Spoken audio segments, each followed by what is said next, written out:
Telugu Desam party మహానాడులో నారా లోకేష్ని impress చేయడం కోసం, నారా లోకేష్ని పొగడటం కోసం ఒక్కొక్క నాయకుడు ఒక్కొక్క రకమైనటువంటి విపరీత ధోరణిలో ప్రయత్నాలు చేశారు. కొందరైతే దేవాంశుని కూడా పొగిడే పరిస్థితికి వెళ్ళిపోయినటువంటి పరిస్థితి. సో ఎందుకంటే ఫ్యూచర్ లీడరు తెలుగుదేశం పార్టీకి నారా లోకేష్ కాబట్టి నారా లోకేష్ ఆశీస్సులు, నారా లోకేష్ ప్రసన్నం ఉంటేనే ఎవరికైనా మంత్రి పదవులైనా, ఎమ్మెల్యే పదవులైనా, ఎమ్మెల్సీ పదవులైనా, రాజ్యసభ అయినా, తెలుగుదేశం పార్టీలో అధికారంలో ఉన్నప్పుడు వర్కులైనా కాంట్రాక్టులైనా దక్కుతాయన్నటువంటి ఒక చర్చ ఉంది. దానికోసం మంత్రులు, ఎమ్మెల్యేలు ఎవరికి వారు ఆ మహానాడులో మైక్ దొరికినటువంటి ప్రతి ఒక్కరు కూడా విపరీతంగా లోకేష్ని ఇంప్రెస్ చేయడానికి ప్రయత్నించారు. సో లోకేష్ని పొగిడేటువంటి క్రమంలో సాక్షాత్ ఆంధ్రప్రదేశ్ రాష్ట్ర హోంమంత్రి అనిత చేసినటువంటి వ్యాఖ్యలు ఇప్పుడు తీవ్ర కలకలం రేపుతున్నాయి. ఎందుకంటే అనిత అందరికంటే చాలా ఎక్కువగా నారా లోకేష్ని ఇంప్రెస్ చేయాలి, నారా లోకేష్కి విపరీతంగా ఆ మైలేజ్ తెచ్చుకునే విధంగా ప్రయత్నించాలన్నటువంటి క్రమంలో ఒక కామెంట్ చేశారు. ఆంధ్రప్రదేశ్ రాష్ట్రంలో నిరుద్యోగులంతా కూడా అదృష్టవంతులు.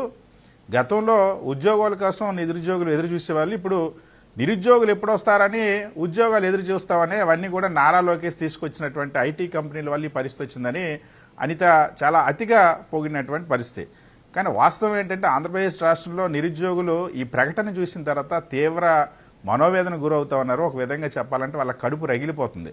ఎందుకంటే ఆంధ్రప్రదేశ్ రాష్ట్రంలో ప్రస్తుతం నిరుద్యోగ సమస్య ఎంత తీవ్రంగా ఉందో అనేక రకాలైనటువంటి సర్వేలు ఇప్పటికే వెల్లడించినటువంటి పరిస్థితి. సాక్షాత్తు కేంద్ర ప్రభుత్వం ప్రకటించినటువంటి రాజ్యసభలో చెప్పినటువంటి సమాధానం ప్రకారం ఆంధ్రప్రదేశ్ రాష్ట్రంలో నిరుద్యోగిత రేటు దేశ సగటు కంటే అత్యధికంగా ఉంది, దేశంలోనే అత్యధికంగా ఉంది.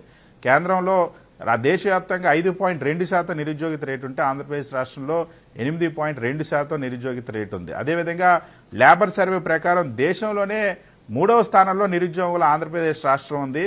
దేశవ్యాప్తంగా కూడా 14.5% నిరుద్యోగులు ఉంటే ఆంధ్రప్రదేశ్ రాష్ట్రంలో 21% యువతలో నిరుద్యోగులు ఉన్నారని ఆ సర్వే బయటపడి. వీటన్నిటికే కాకుండా ఆంధ్రప్రదేశ్ రాష్ట్ర ప్రభుత్వం ఇంటింటికి వెళ్లి సచివాలయ ఉద్యోగుల ద్వారా చేసినటువంటి సర్వేలోనే ఈ రాష్ట్రంలో 1,56,00,000 మంది ఉపాధి కోసం ఎదురు చూస్తున్నారన్న అంశాన్ని తేటతెల్లం చేసింది. అంతేకాదు సాక్షాత్ ఇదే హోంమంత్రి అనిత ఆధీనంలో ఉన్నటువంటి హోంశాఖ ఇచ్చినటువంటి క్రైమ్ రికార్డ్స్లో గత ఏడాది కాలంలో ఆంధ్రప్రదేశ్ రాష్ట్రంలో ఉద్యోగాలు లేక 191 మంది నిరుద్యోగులు ఆత్మహత్య చేసుకున్నారు.